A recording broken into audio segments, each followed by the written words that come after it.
والصلاة والسلام على سيد الأنبياء والمرسلين. We'll wait 1 minute, some people are surprised.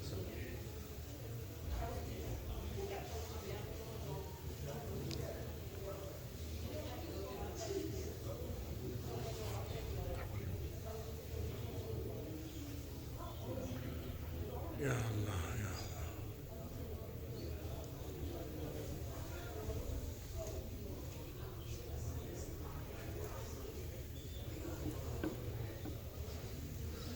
الحمد لله رب العالمين والصلاة والسلام على سيد الأنبياء والمرسلين حبيبنا وحبيب رب العالمين.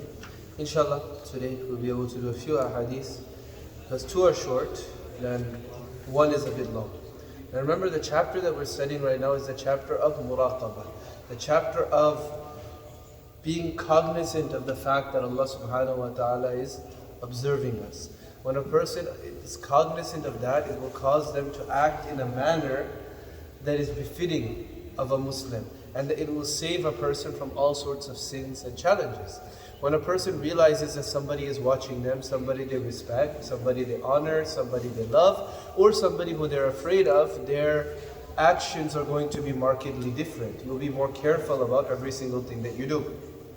So the fourth hadith in this chapter, Al-Rabi', عن أنس رضي الله عنه قال, Anas radiallahu ta'ala an, he narrates, and this is a hadith that, you should, it gives a lot of food for thought, right?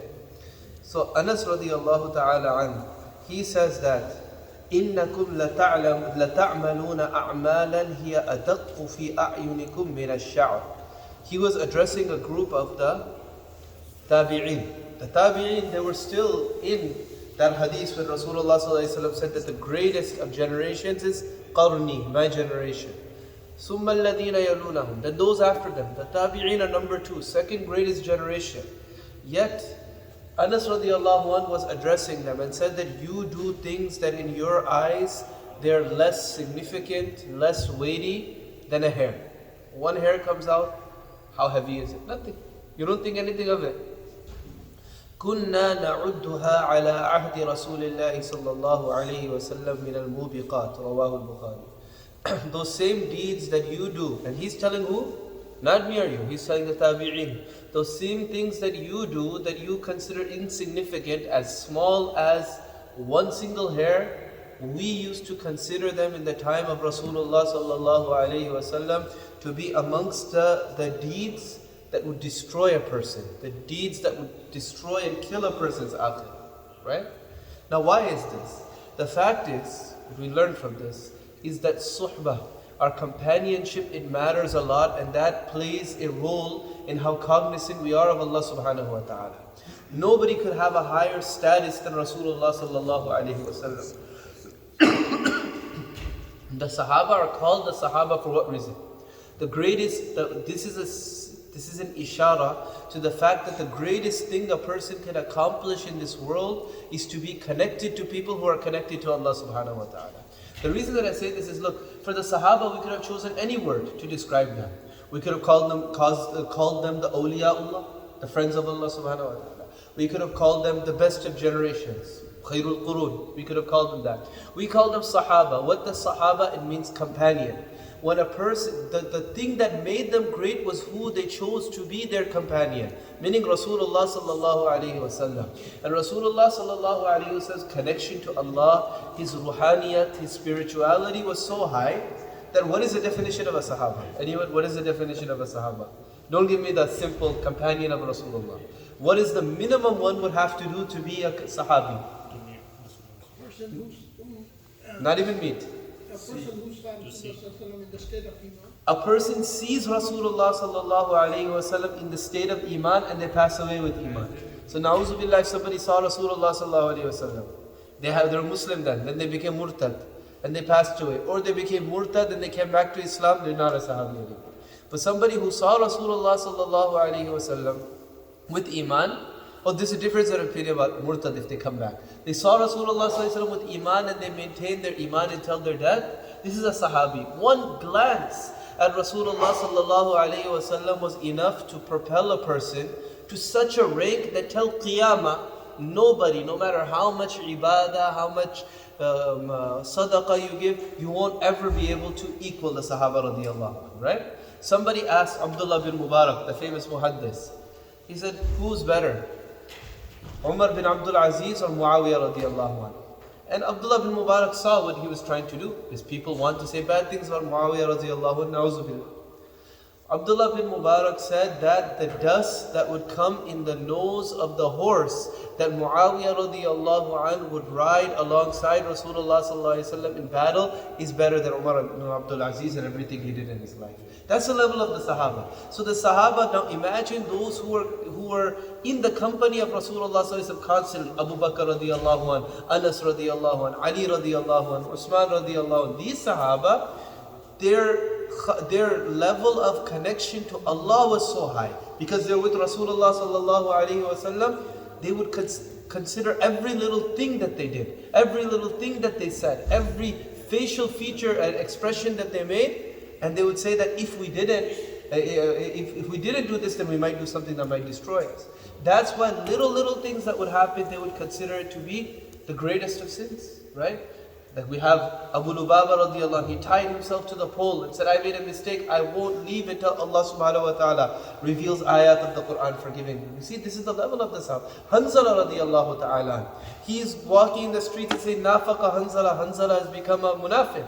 Why? Because when I'm with Rasulullah sallallahu alayhi wa sallam, I feel one way, and when I go home, I'm in a different way. That's what he thinks he's become a munafiq. This is relaxing with his family. Rasulullah says, explain to him, no, if you are with me, if you are the way that you are with me, if you are like that all the time, angels would come down and they say salam to you.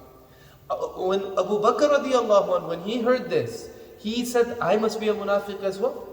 Why? Because I'm not the same at home as I am with Rasulullah sallallahu alaihi wasallam. This was their level. Umar radiallahu anh, at the time of passing away, he told his son, put me on the ground. On the ground, put me on the ground. And put my face on the ground. He said, why? He said, no, do it. And he said, I'll be happy if I go in front of Allah subhanahu wa ta'ala just even on the day of judgment. No more good deeds than bad deeds, I'll be fine. This is Umar radiallahu anh.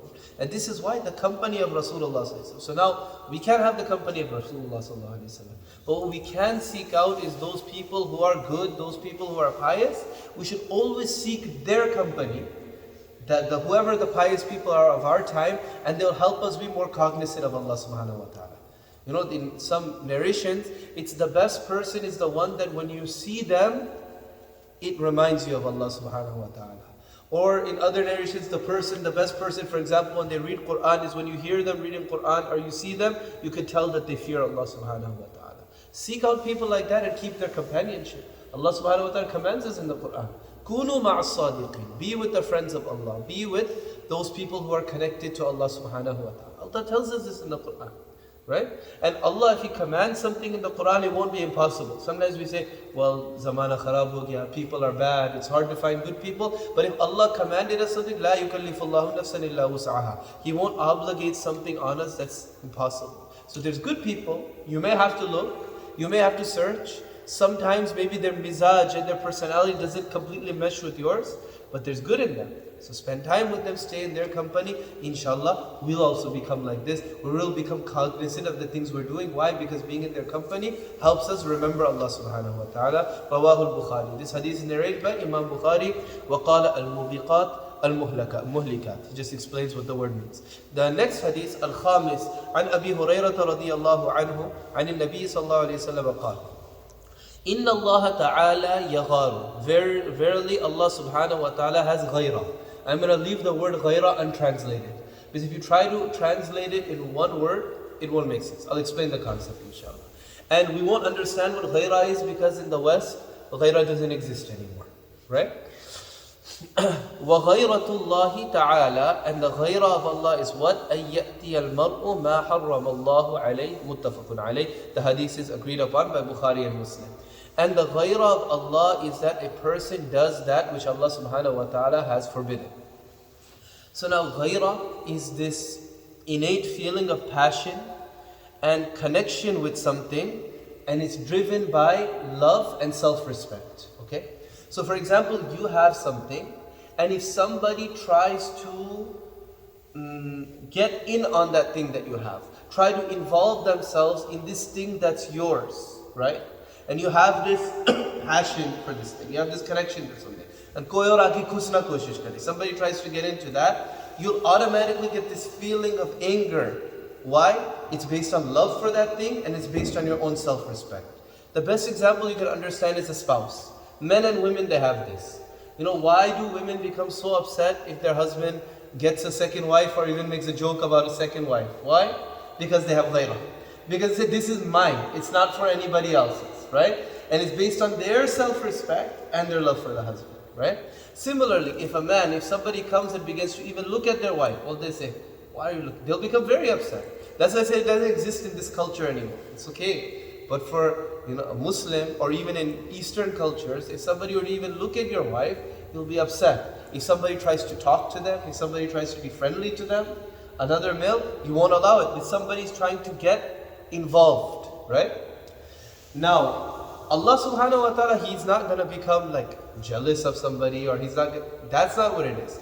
But what does ghayra, what is the natija, what is the result of having ghayra, is that you will be livid and you want that thing to not happen, right?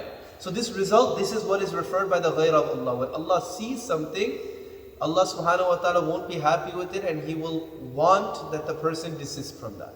So what does Allah's ghayra, what is it lie in? In those things that are haram, but particularly in those sins that involve fahsha, lust and behayai. Allah subhanahu wa ta'ala, He hates when He sees servants of His involved in sins that are dealing with lust, with a lack of decency, fahsha, behayai, those types of things. Like for example, people involved in zina.